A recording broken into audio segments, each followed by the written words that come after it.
Hello दोस्तों, good morning. आज हम बात करेंगे लोक अदालत। लोक अदालत एग्ज़ाम के लिए तो यूज़फुल है ही है और आपके नॉलेज के लिए भी काफ़ी यूज़फुल है। अगर लोक अदालत की बात की जाए, अदालत की डिफिनीशन की अगर बात की जाए, लोक अदालत एक्चुअल में है क्या? लोक अदालत एक ऐसा वैकल्पिक विवाद निपटान प्रणाली है जहां विवादों का समाधान आपसी समझौते के आधार पर जल्दी और सस्ता और सरल तरीके से किया जाता है। भारत में न्यायपालिका के समक्ष बड़ी संख्या में मामले लंबित हैं तथा न्याय की प्रणाली अत्यधिक औपचारिक व खर्चीली है। अतः यह न्यायालय के आम लोगों को त्वरित रूप से न्याय उपलब्ध कराने के लिए पहली बार गुजरात में वर्ष 1982 में लोक अदालत की स्थापना की गई। इसके बाद विधिक सेवा प्राधिकरण अधिनियम 1987 के संसदीय अधिनियम के द्वारा लोक अदालत की स्थापना की गई।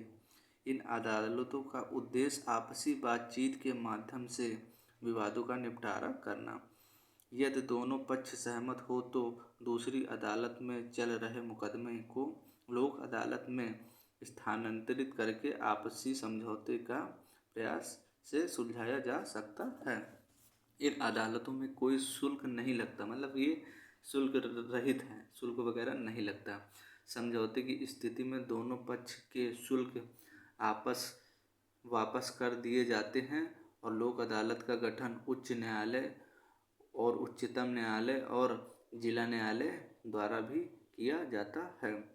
अगर लोक अदालत के कानूनी आधार की बात की जाए, कानूनी आधार में विधि सेवा प्राधिकरण अधिनियम 1987, जैसे मैंने अभी बात की, लोक अदालत का वैधानिक दर्जा 9 नवंबर 1995 को हुआ। और बात की जाए इनका उद्देश्य क्या उद्देश्य है इनका करने का? उद्देश्य इनका है सस्ता एवं त्वरित न्याय प्रदान करना, लोगों को सस्ता और त्वरित न्याय प्रदान करना।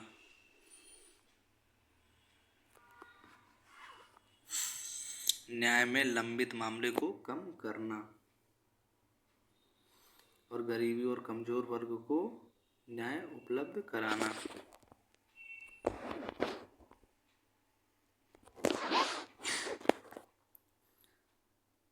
गरीब और कमजोर वर्गों को न्याय उपलब्ध कराना, आपसी समझौतों को बढ़ावा देना। अगर थोड़ा और डिटेल में बात करना चाहें तो लोक अदालत को दीवानी अदालत की मान्यता प्राप्त है। उन आपराधिक मामलों को भी वो देख सकता है, मतलब दीवानी भी देख सकता है और आपराधिक मामले भी दे सकता है जिनकी प्रकृति समझौता योग्य है, मतलब जो समझौतों के योग्य है ना, उन मामलों की ये देखरेख कर सकता है और उसे निपटारा कर सकता है। ये अदालत परंपरागत अदालत से अलग की तरह काम करती, मतलब अलग तरीके से काम करती है। इनका सुलह समझौता की वरीयता दी जाती है। ये अदालत अधिकतर सिविल मामले को देखती है, मतलब अधिकतर अगर देखा जाए, जैसे कहते हैं ना, 100 में 70% सिविल मामले को देखती है। भूमि एवं संपत्ति संबंधित विवाद, पारिवारिक विवाद और मुकदमे को भी इन अदालत में अंतर्गत लाया जाता है। आपसी सहमति से समझौते होने के कारण इन अदालत के निर्णय के विरुद्ध अपील नहीं की जा सकती, मतलब जैसे इनका निर्णय है, इनके सोचे विरुद्ध कुछ अपील की जाए तो अपील वगैरह नहीं की जाती है। अगर बात की जाए लोक अदालत का, ये आयोजन कौन करता है? लोक अदालत का आयोजन राष्ट्रीय, राज्य, जिला और तालुका विधिक सेवा प्राधिकरण द्वारा किया जाता है। संरचना की अगर बात की जाए, संरचना में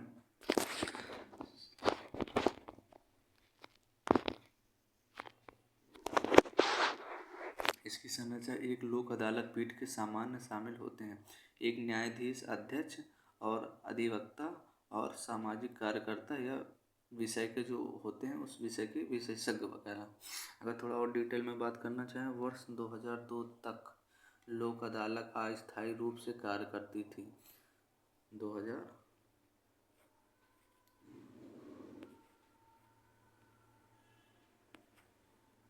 2002 2002 में इस अधिनियम को संशोधित करके लोक अदालत का स्थायी, मतलब 2002 में ही इसे स्थायी बना दिया गया। इन अदालतों की अध्यक्षता एक न्यायाधीश द्वारा की जाती है तथा इनमें 2 अन्य सदस्य होते थे और आवश्यकता नहीं है कि ये सदस्य न्यायाधीश हो, मतलब ज़रूरी नहीं कि न्यायाधीश ही हो। सामान्यतः एक वकील और एक सामाजिक कार्यकर्ता इन अदालतों का सदस्य होता है और लोक अदालत में व्यक्ति अपने मामलों को पैरवी स्वयं कर सकता, मतलब पैरवी खुद स्वयं कर सकता है और उसे वकील की आवश्यकता नहीं होती है। लोक अदालत की बात की जाए, लोक अदालत किन मामलों की सुनवाई करता है? जैसे संपत्ति के मामले, जैसे हमने अभी बात करी, पारिवारिक विवाद है, बैंक ऋण विवाद है, मोटर दुर्घटना मुआवजा है, श्रम विवाद है इत्यादि की करता है। अगर आपराधिक मामले की दिख जाए, केवल समझौते योग्य मामले, जैसे हमने भी थोड़ी देर पहले बात की, जो समझौते योग्य होता है उनकी बात करता है। गंभीर और गैर समझौते योग्य अपराधी की सुनवाई के लिए लोक अदालत नहीं करती है।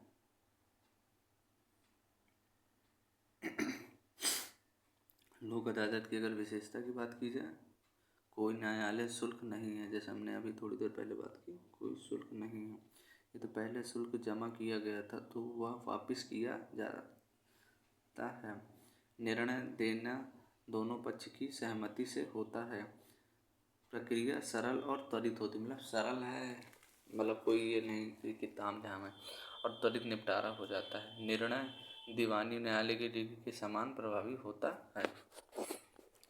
अगर लोक अदालत के निर्णय की अंतिम बाध्यकारी होती है, इनके विरुद्ध सामान्यतः अपील का प्रावधान नहीं है क्योंकि ये दोनों पक्ष की सहमति से दिया जाता है, जैसे हमने अभी बात की है। राष्ट्रीय लोक अदालत पूरे देश में एक ही दिन आयोजित की जाती है, मतलब पूरे देश में एक ही दिन आयोजित की जाती है। इन्हें बड़ी संख्या में लंबित मामले को प्री लिटिगेशन मामले का निपटारा किया जाता है। यह एक स्थायी सदन है, जैसे कि हमने अभी बात किया, स्थायी सदन मतलब स्थायी लोक अदालत है। ऐसे लीगल सर्विस अथॉरिटी अमेंडमेंट 2002 के तहत जैसे अभी हमने बात की है। मुख्य कार्य जैसे परिवहन, डाक, बिजली, जल आदि इत्यादि जुड़े मामले के लिए होता है, मुख्य कार्य है। लोक अदालत के अगर लाभ की बात की जाए, लोक अदालत के लाभ की बात की जाए, ये लोक अदालत के लाभ में त्वरित न्याय मिलता है और कम खर्चीला होता है और न्याय को पर बोझ कम डालता है। आपसी संबंध बनाए रखता है, जैसे दोनों पक्ष के बीच समझौता करा देता है। सरल प्रक्रिया है। सीमाएं की बात की जाए, निर्णय केवल आपसी सहमति से गंभीर अपराध के मामले की सुनवाई नहीं। जो गंभीर मामले जैसे मर्डर सडर वगैरह हो गए हैं या और उससे बड़े बड़े मामले, समझौते ना हो तो मामले सामान्य न्यायालय में जाता है। अगर लोक अदालत अगर ग्राम न्यायालय की अगर अंतर की बात की जाए, लोक अदालत विधिक सेवा प्राधिकरण अधिनियम 1987 के तहत है। ग्राम न्यायालय अधिनियम 2008 के तहत है। अगर बात करें निर्णय, ये समझौते से होता है और ये जो ग्राम न्यायालय है न्यायाधिकरण द्वारा होता है। यदि प्रक्रिया की बात की जाए, एडीआर वैकल्पिक विवाद का समाधान करता है, यह निमित्त न्यायालय है। ये सामान्यता नहीं है, ये कानून के अनुसार संभव है। जैसे हम एग्जाम के लिए महत्वपूर्ण तथ्य हो गए, जैसे कानून में लीगल सर्विस अथॉरिटी एक्ट 1987 वगैरह। वैधानिक दर्जा 9 नवंबर 1995 में निर्णय दोनों पक्ष की सहमति से होता है। अपील सामान्यता नहीं, कोर्ट की फीस नहीं लगती, कम सीमा शुल्क भी मिल सकता है। जैसे शॉर्ट में होता है, जैसे वन लाइनर में जैसे आप लोग याद करना चाहें, लोक अदालत समझौते के आधार पर त्वरित और सस्ता न्याय, कानूनी आधार लीगल सर्विस अथॉरिटी 1987 निर्णय अंतिम बाध्यकारी। अब हम बात करेंगे परिवार न्यायालय। परिवार न्यायालय में क्या क्या कैसे क्या है, ये भी काफ़ी यूजफुल है। अगर परिवार न्यायालय की बात की जाए, family court. Family court actual में है क्या? परिवार न्यायालय एक विशेष न्यायालय है जो परिवार के जुड़े विवादों का शीघ्र, सरल और सौहार्दपूर्ण समाधान करने के लिए स्थापित किया गया है। अगर और थोड़ा डिटेल में बात की जाए इसमें, वर्ष 1984 में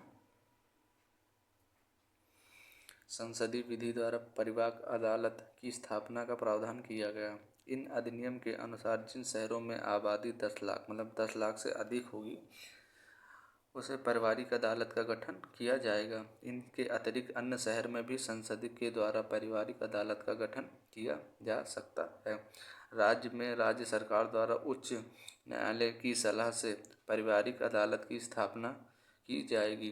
पारिवारिक अदालत की प्रकृति जिला अदालत के समान होती है। इन अदालत में एक न्यायाधीश और अन्य अतिरिक्त न्यायाधीश की नियुक्ति की जा सकती है। अधीनस्थ के न्यायाधीश के रूप में नियुक्ति होने के लिए व्यक्ति को भारतीय राज्य के अंतर्गत 7 वर्ष का न्यायिक अनुभव, मतलब इसमें 7 वर्षों का न्यायिक अनुभव होना चाहिए, तभी वो एलिजिबल होगा। पारिवारिक अदालत में पति पत्नी के बीच विवाद से संबंधित विवाद को हल किया जाता है। पत्नी को गुजारा भत्ता देना संबंधित विवाद का अल्पवयस्क बच्चों को हक का निर्धारण न्यायालय द्वारा किया जाता है। समस्या के समाधान के लिए प्राकृतिक न्यायालय का सहारा भी लिया जाता है। जो प्राकृतिक न्यायालय हैं, जो नेचुरल जो होते हैं डिसीजन का, तथा वाद को सुलझा सहयोग से हल किया जाता है। इसके अतिरिक्त परिवार अदालत में व्यक्ति अपने मामले को पैरवी स्वयं कर सकता है। इसमें भी अपने मामले की स्वयं पैरवी कर सकता है। अगर बात की जाए परिवार अदालत का निर्णय के विरुद्ध उच्च न्यायालय में अपील की जा सकती है, मतलब जो न्यायालय है उसमें अपील की जाती है, तथा इन मामलों में दोनों पक्ष के बीच सहमति हो और उन्हें अपील का प्रावधान नहीं है। इसमें 136 आर्टिकल में भी इसकी बात की गई है। इसके तहत अपील सर्वोच्च न्यायालय में भी की जा सकती है। ये हो गया इसका डिटेल। अब और आगे पढ़ते हैं। अगर कानूनी अधिकार की बात की, जैसे हमने बात किया 1984 में भी हमने बात किया डेफिनेशन में।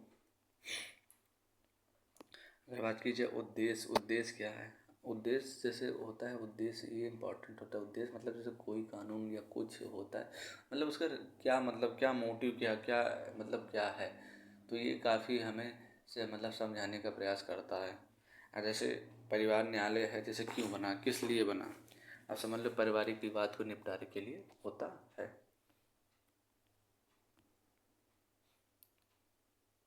पारिवारिक निपटारे के लिए पति पत्नी के बीच सुलह को बढ़ावा देना, महिला और बच्चों की हितों की रक्षा करना।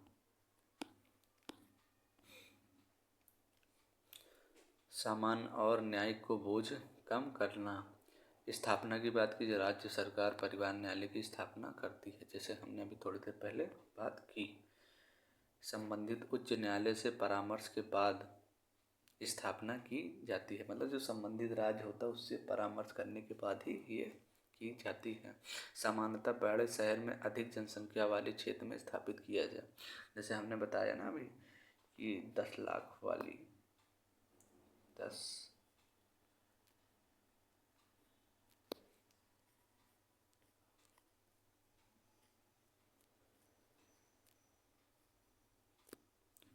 लाख वाली आबादी वाली शहर में होगा।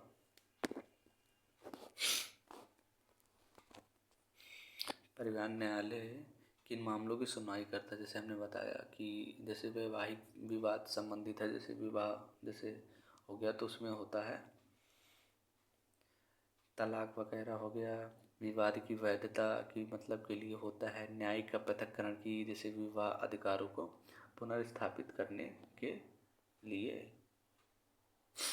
अगर बच्चों संबंधित मामले की अगर बात की जाए, बच्चों से संबंधित मामले में जैसे बच्चों की अभिरक्षा, उनकी रक्षा वगैरह के लिए, उनकी संरक्षकता के लिए होता है कि कैसे क्या है होगा।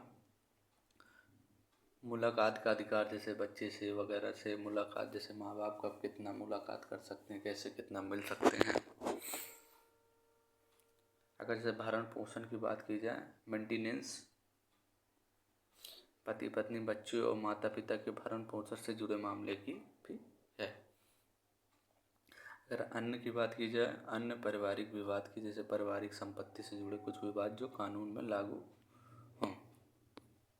परिवार न्यायालय की विशेषता की बात की जाए, जैसे सुलह पर विशेष जोर दिया जाता है। मतलब कि अगर ये पारिवारिक विवाद होता है, इसमें कोशिश यही की जाती है कि सुलह हो जाए तो ज़्यादा ही सही है। इसमें मतलब अगर देखा जाए तो इसमें विवेकाधिकार का भी यूज ये न्यायालय करता है। विवेकाधिकार से मतलब ये है कि एक किसी के साथ संबंध न टूटे, अच्छा परिवार बने। इसमें दूरगामी प्रभाव, वैसे बच्चों पर भी दूरगामी प्रभाव पड़ता है और माता पिता पर भी तो पड़ता ही है, लेकिन इसमें अगर देखा जाए तो इसमें विवेकाधिकार का काफ़ी यूज होता है। इसमें कम औपचारिक प्रक्रिया है। परिवार की जो गोपनीयता होती है, जैसे कुछ मतलब बातें होती है, उसे गोपनीयता पर भी ध्यान दिया जाता है। मामले को त्वरित निपटारा किया जाए, मतलब जल्द ही निपटारा किया जाता है। अगर परिवार न्यायालय के लाभ की बात की जाए, परिवार न्यायालय के लाभ पारिवारिक संबंधों के बीच बचने का प्रयास किया जाता, पारिवारिक संबंधों को बचाने का प्रयास किया जाता। तो मतलब ये है कि ना हो, रिश्ता टूटे, मैरिज लाइफ ना टूटे, तो कोशिश यही की जाती है। कम खर्च और कम समय लगता है, इसमें कम खर्च और कम समय लगता है। महिला और बच्चे को शीघ्र न्याय मिलता है, मतलब यहाँ कोई लेट लपेट नहीं, थोड़ा जल्दी न्याय मिलता है। विवादों एवं शांतिपूर्ण समाधान होता है। इनकी सीमाएं की बात की जाए, परिवार न्यायालय की सीमाएं क्या है, लिमिटेशन क्या है इनकी, लिमिटेशन इनकी ये हैं, सभी पारिवारिक विवाद का समाधान सुलह से संभव नहीं है। मतलब जैसे सोचो ना, कुछ मामले सुलह से समझौते के जाते थे, तो सारे मामले सुलह से समझौते नहीं होते हैं। कुछ ऐसे विवाद होते हैं जो सुलह से नहीं होते। जैसे कुछ लोगों को अलग ही होना है, मतलब सोच ही लिया कि हमको अलग होना है, हमें टूटना है या संपत्ति लेनी है या कुछ करना है, तो फिर उस कंडीशन में ये होता है, मतलब सीमाएं आ जाती हैं। ये कई स्थानों पर पर्याप्त परिवार न्यायालय नहीं, जैसे कई जगह पर हैं जो परिवार न्यायालय नहीं हैं, तो इसलिए उनको त्वरित न्याय नहीं मिल पाता है, न्याय उपलब्ध नहीं हो पाता है। इसी वजह से लंबित मामले की संख्या बढ़ जाती है, तो फिर इसमें फिर डिले होता है, फिर त्वरित न्याय फिर प्रभावित होना लगता है, और फिर जैसे कहते हैं कि अपवाद, ये सब यहाँ पनपने लगता है।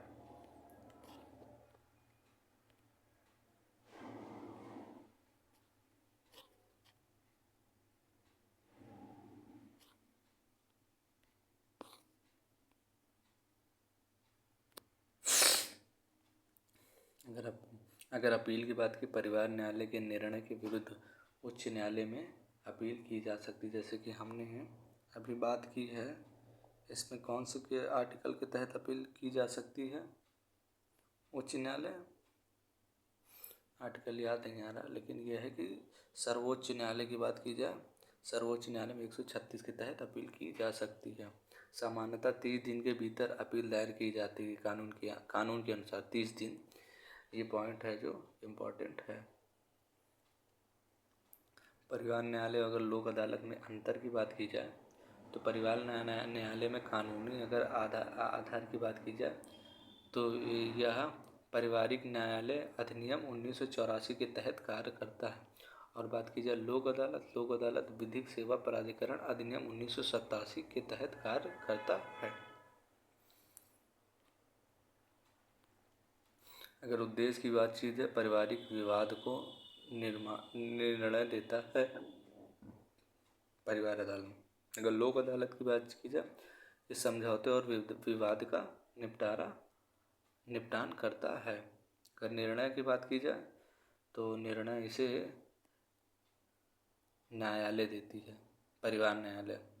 और लोक अदालत की बात की जाए, लोक अदालत में दोनों पक्ष की सहमति से होता है। अगर अपील की बात की जाए, अपील उच्च न्यायालय में संभव है, ये उच्च न्यायालय में संभव है।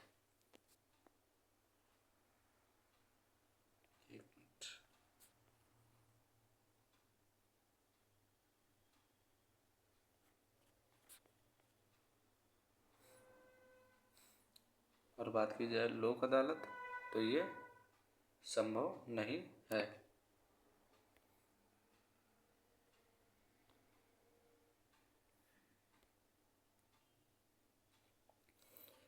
ये सामान्यतः लोक अदालत जो है ये संभव नहीं है। जो लोक अदालत है ये उच्च न्यायालय में अपील संभव नहीं है। अगर परीक्षा से पॉइंट की बात की जाए, तथ्य की बात की जाए, अधिनियम की बात की जाए, फैमिली कोड 1984।